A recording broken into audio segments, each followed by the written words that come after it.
Dans ma personne, pour beaucoup d'entre nous, l'ordinateur fait désormais partie intégrante de notre vie. Et pour beaucoup d'entre nous, dans nos ordinateurs, il y a un programme qui est installé qui s'appelle Windows. Et pour beaucoup d'entre nous qui allons sur Internet, on utilise comme navigateur de recherche Internet Explorer. Eh bien, tu l'auras bien compris, dans cette vidéo, je m'en vais te présenter le fondateur de Microsoft, mais aussi et surtout le fondateur de Internet Explorer, qui est Bill Gates, qui, avec une fortune estimée à plus de 99,5 milliards de dollars, est le deuxième homme le plus riche au monde, derrière Jeff Bezos, le créateur d'Amazon.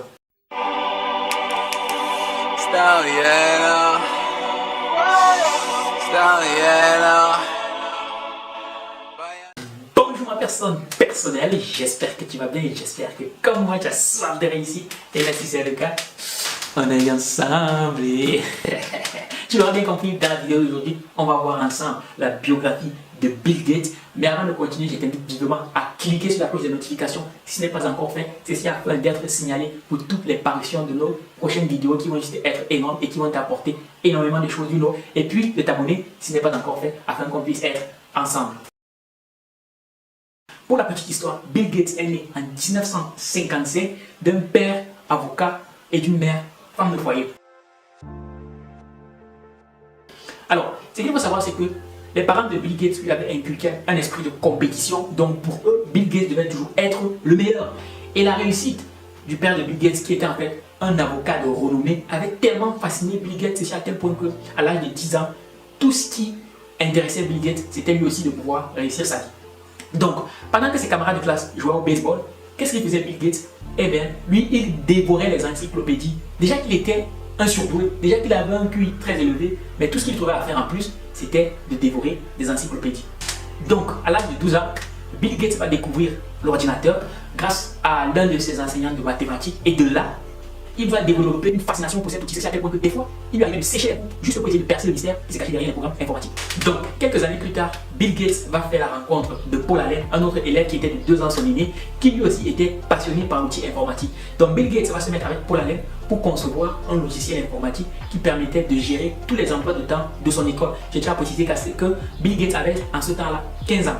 Donc, après avoir conçu ce programme informatique-là, eh bien, le directeur de son école va le récompenser avec un chèque de 500 $. Et là, Bill Gates se dit, tiens, problème égale opportunité. Et là, il s'est dit, il y a de l'argent à se faire avec de la programmation informatique. Et là, il dit à son ami Paul Allen que, et si on concevait beaucoup de lignes de code et on les revendait, on pourrait se faire un maximum de thunes. Sauf que, à cette époque-là, Internet n'était pas encore très connu.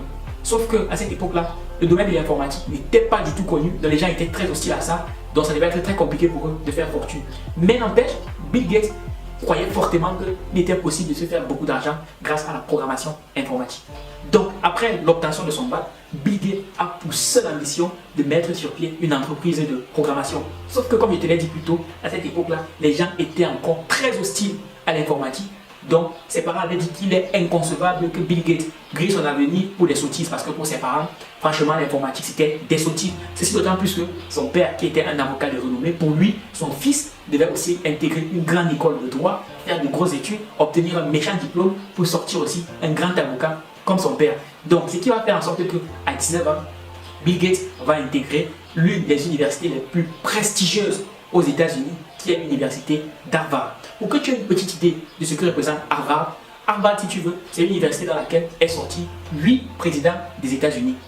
Et sur 30 000 candidatures déposées chaque année à Harvard, seules 2 000 candidatures sont retenues. Ça fait à peu près un ratio de 1 étudiant sur 15. C'est pour que tu comprennes un peu le challenge que ça représentait pour son papa, que son fils puisse entrer à Harvard. Parce que l'une des motivations pour son père, c'était qu'il fallait absolument que son fils rentre dans ce genre d'école-là, qu'il décroche son diplôme, c'est afin d'avoir au moins une sécurité si jamais le projet de Bill Gates de mettre sur pied une entreprise de programmation ne fonctionne pas. Donc, 2 ans après avoir intégré la faculté d'Harvard, eh bien, Bill Gates va tomber sur un journal qui va complètement changer le cours de sa vie. En fait, qu'est-ce qu'il va trouver dans ce journal?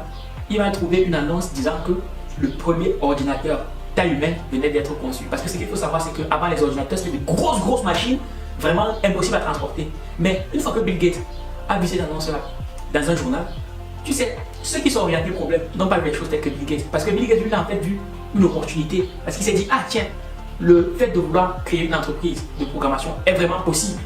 Et donc, il s'est dit, il faut qu'on saisisse l'opportunité. Il est donc allé voir son ami Paul Allen pour qu'il commence à créer des lignes de code pour pouvoir les revendre. Sauf que Bill Gates n'avait pas d'ordinateur, son ami Paul Allen n'avait pas d'ordinateur non plus. Et donc là, ils vont décider d'utiliser les ordinateurs de la fac d'Harvard. Sauf que les ordinateurs de la fac d'Harvard étaient interdits pour eux monter des projets personnels. Mais quand même, ils vont entraver un peu la loi et ils vont aller le faire. Petite précision, Paul Allen ne faisait même pas partie de Harvard. Donc, la faculté, logiquement, va s'en rendre compte au bout d'un moment. Bill Gates va être convoqué et il va écoper d'un avertissement. Heureusement pour Bill Gates, Paul Allen, ils avaient déjà réussi à mettre sur pied leur programme qui vont réussir à revendre à une valeur de 3000 $. C'est donc comme ça qu'en 1975, Paul Allen et Bill Gates mettent sur pied leur premier ordinateur qu'ils vont baptiser Microsoft. Micro pour petit ordinateur et soft pour programme. J'ai déjà précisé qu'à cette époque-là, décider de quitter Harvard pour se lancer dans une telle aventure, c'était un pari hyper risqué.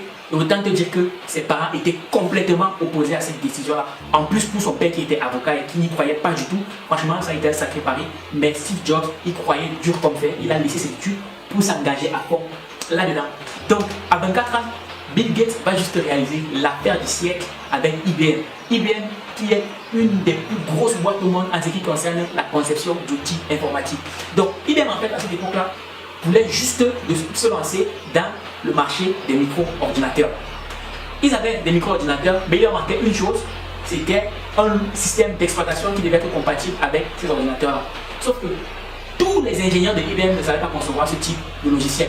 Et donc, la mère de Bill Gates, qui connaissait le directeur de IBM, va lui dire, tiens, mon fils fait des trucs dans ce domaine-là, tu devrais essayer avec lui. C'est comme ça que Bill Gates prend rendez-vous au siège de IBM. Et là, il va se passer quelque chose d'assez impressionnant, c'est que Bill Gates sera au siège et les cadres lui font comprendre qu'ils ont besoin d'un logiciel. Sauf que Bill Gates, à ce moment-là, il a déjà fait de la programmation, mais jamais de sa vie, il n'avait conçu un système d'exploitation comme celui-là. Mais Bill Gates va faire un coup de bluff. Il va leur dire, oui, je peux vous finir un tel système d'exploitation, alors qu'il ne l'a jamais fait. Tu imagines? Mais en fait, Bill Gates, il avait une autre idée derrière la tête, parce qu'il connaissait quelqu'un à San Francisco qui savait concevoir ce genre de choses. Donc ce qu'il fait, c'est qu'il est allé voir ce monsieur-là et il lui a dit, j'ai besoin d'un système d'exploitation. Et ce monsieur-là, c'était un geek, donc il connaissait plein de choses. Donc il a vite conçu le truc et il ne se doutait pas que c'était ce système d'exploitation-là qui allait rendre Bill Gates hyper riche. Donc Bill Gates a acheté ce système d'exploitation à 50 000 $. Et là encore, Bill Gates a été très intelligent parce qu'il va refuser de vendre le système d'exploitation à IBM. Mais au contraire, il va proposer à IBM qu'il leur donne le système d'exploitation, mais en échange, à chaque fois que IBM fera la vente d'un ordinateur avec installé dans cet ordinateur-là le système d'exploitation de Bill Gates qu'il a baptisé MS-DOS, et bien pour chaque ordinateur vendu, Bill Gates devait empocher 3 $. Donc je ne te cache pas que quelques temps après, les micro-ordinateurs ont eu le vent en poupe et Bill Gates s'est fait un maximum de thunes. Donc seulement 5 ans après avoir créé Microsoft, et bien Bill Gates pèse 100 millions de $. Mais pour lui, ce n'est toujours pas suffisant parce que ce que Bill Gates vient en fait, c'est conquérir le monde. Sauf qu'à côté, il y a Steve Jobs qui a développé le Macintosh. Et le Macintosh, à cette époque-là, c'était un ordinateur révolutionnaire. C'est en ce sens où le Macintosh avait une souris, donc même les enfants pouvaient utiliser un ordinateur. Et en plus, les systèmes d'exploitation du Macintosh étaient juste révolutionnaires, étaient de très loin plus performants que le MS-DOS qu'utilisait Microsoft. Et donc là, Bill Gates ne va pas se laisser faire parce qu'il se dit, s'il laisse faire les choses, eh ben, Microsoft finira par couler. Donc ce qu'il va faire, c'est quelque chose de très astucieux. Il va décider d'espionner Apple. Et il va tellement bien espionner Apple qu'il va réussir à copier tout le système d'exploitation de Apple. Mais là, il va faire quelque chose d'assez dégueulasse, c'est qu'il va décider de revendre ce système d'exploitation-là qu'il va baptiser Windows pour fenêtre à tous les marchands concurrents de Apple à moitié prix. Franchement, pour le coup, je trouve que c'était assez dégueulasse. Et donc, 10 ans plus tard, plus de 95% des ordinateurs du monde avaient pour système d'exploitation le système d'exploitation Windows. Et ce qui a fait de Bill Gates en 1993 l'homme le plus riche du monde avec une fortune estimée à plus de 13 milliards de $. Dans ma personne, en 1990, Internet voit le jour. Sauf que Bill Gates est très dubitatif par rapport à l'arrivée d'Internet et il décide de ne pas se lancer là-dedans. Netscape, une start-up qui est dans les alentours, met sur pied un navigateur et Netscape se fait un maximum d'argent. Quand Bill Gates voit ça, il se dit, mais attends, il y a beaucoup d'argent à se faire. Et en plus, Bill Gates, ce qu'il voulait, c'était de garder le monopole. Donc là, il va faire quelque chose de très dégueulasse. Il va faire du chantage à tous les fabricants d'ordinateurs qui utilisent son système d'exploitation qui est Windows. Il leur dit, Moi, je vais multiplier mon navigateur Internet Explorer et je vais le rendre gratuit. Donc, si vous voulez continuer de bénéficier de mon système d'exploitation, je vous conseille vivement d'utiliser mon navigateur et ne pas utiliser celui de Netscape. Franchement, c'est très dégueulasse. Et Netscape ne s'est pas laissé faire. Ils ont porté plainte pour concurrence déloyale et Bill Gates a été condamné. Suite à ça, il a noué une grosse dépression et il a perdu une bonne moitié de sa fortune. Même en bourse, sa cote a baissé et sa cote de popularité a complètement diminué et son image s'est vue très salie. Donc face à ça, Bill Gates s'est dit franchement, il faut qu'il fasse quelque chose. Et donc, pour redorer son image, il a décidé de se lancer dans l'humanitaire. Il a fondé une ONG qui lutte contre la faim et la misère dans le monde. Enfin bref. Et donc, suite à ça, il allait jusqu'à engager 94 milliards de dollars. Et même jusque-là, ça n'a pas empêché qu'il soit aujourd'hui le deuxième homme le plus riche du monde avec une fortune estimée à plus de 99 milliards de dollars. De ma personne, s'il y a une chose que j'aimerais que tu retiennes de l'histoire de Bill Gates, c'est que c'était un passionné du boulot parce qu'il était passionné par l'informatique. Et pour lui, faire de l'informatique, il n'avait pas l'impression de travailler une seule heure de sa vie parce que tu sais ma personne. Si tu fais un travail qui te passionne, tu n'auras jamais l'impression de travailler une seule seconde de ta vie. Bill Gates était tellement passionné par ce qu'il fait, c'est à tel point que sa secrétaire raconte que une fois elle arrivait dans son bureau, elle a vu étaler à même le sol, qui dormait à même le sol. Elle a paniqué, elle s'est dit, mais il est évanoui, j'appelle l'ambulance ou quoi. Et c'est là que la société de Bill Gates lui a dit non, il n'est pas évanoui, c'est juste qu'il a passé tout le week-end à travailler. Il était tellement fatigué, c'est à tel point qu'il n'était pas à même de conduire pour pouvoir rentrer chez lui, c'est pour ça qu'il dort à même le sol. Donc tu vois, ça dénote un trait de personnalité de quelqu'un qui est juste passionné par ce qu'il fait. Donc vraiment ma personne, je t'invite vivement à essayer des choses. Et si jamais tu tombes sur ce qui te passionne, et bien ma personne, tu vas juste faire des choses. Et non, parce que je pense que chacun d'entre nous a quelque chose. Le créateur a mis à chacun d'entre nous quelque chose et c'est à nous de pouvoir la faire émerger. Parce que comme disait Mikasa, celui qui regarde à l'extérieur rêve, alors que celui qui regarde à l'intérieur s'éveille. Donc creuse en toi-même, tu finiras bien par trouver ce qui te fait vibrer. Donc voilà ma personne, ce que je voulais partager avec toi aujourd'hui en ce qui concerne la biographie très inspirante de Bill Gates. Dis-moi en commentaire ce qui t'aura plu, ce qui t'aura moins plu, afin qu'on puisse continuer d'améliorer le contenu. Et je te dis, on est ensemble comme en décembre. Et je te donne rendez-vous à ma prochaine vidéo. Minakano. Dis donc, cherchons là, oh, tu es plus beau que qui, plus sapé que qui, donc tu comptes sur ton sourire, depuis quand ça la nourrit.